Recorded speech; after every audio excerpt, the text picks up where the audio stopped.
आपण बायकांच्या आयुष्यात खुश होण्यासाठी काही मोठ्या गोष्टी घडाव्यात असं काही नाही. अगदी छोट्या-छोट्या गोष्टींमध्ये आपण खुश होतो. आता बघा ना, मी इडलीचं पीठ आज भिजवलं होतं. ते इतकं छान फुगलं आहे ना, पण तेच जर फुगले नाही तर दिवसभर मनात रुकरुक लागते आणि इडली पण व्यवस्थित होत नाही. इडलीचे पीठ चांगले फुगावे आणि आंबट अजिबात होऊ नये म्हणून काही टिप्स आणि ट्रिक्स मी सांगणार आहे. तर व्हिडिओ शेवटपर्यंत बघा. इडली करण्यासाठी तांदूळ आणि उडदाच्या डाळीचे प्रमाण 3:1 ठेवायचं आहे. म्हणजे 3 वाटी तांदूळ घेतला तर 1 वाटी उडदाची डाळ घ्यायची आहे.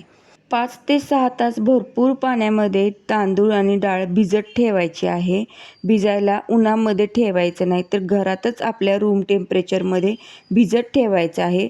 उन्हात ठेवल्याने पीठ हे लवकर आंबट होण्याची शक्यता असते, म्हणून त्याला सावलीला घरातच भिजत ठेवावे. Tips number 4. तांदूळ आणि डाळ मिक्सरला वाटून घेताना पीठ अगदी प्लेन पेस्ट अशी वाटायची नाही, थोडीशी रवाळ ठेवायची आहे. त्यामुळे इडली मोकार बनते, चिकट बनत नाही आणि जाळीही छान पडते. Tips number 5. पीठ झाल्यावर पिठाला कमीत कमी 1 ते 2 मिनिट छान चमच्याने फेटून घ्यायचं आहे, म्हणजे हवा त्यात भरली जाते व पीठ फुगायला मदत करते. Tips number 6.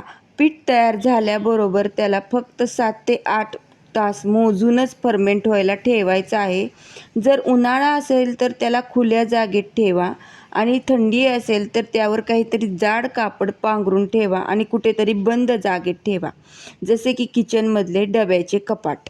7 ते 8 तासानंतर पीठ फुगले की त्याची लगेच इडली तयार करा आणि जर वेळ असेल इडली बनवायला तर पीठ लगेच फ्रीजमध्ये ठेवा, नाहीतर पीठ आंबट व्हायला सुरुवात होते व इडली आंबट लागते. Tips number 8. इडली करताना नेहमी इडली पात्रात पाण्यात सायट्रिक ॲसिडचे काही दाणे किंवा लिंबाच्या फोडी टाका. त्यामुळे भांडे लाल किंवा काळे पडणार नाही. Tips number 9. पीठ जास्त पातळही करायचं नाही आणि जास्त घट्टही ठेवू नका.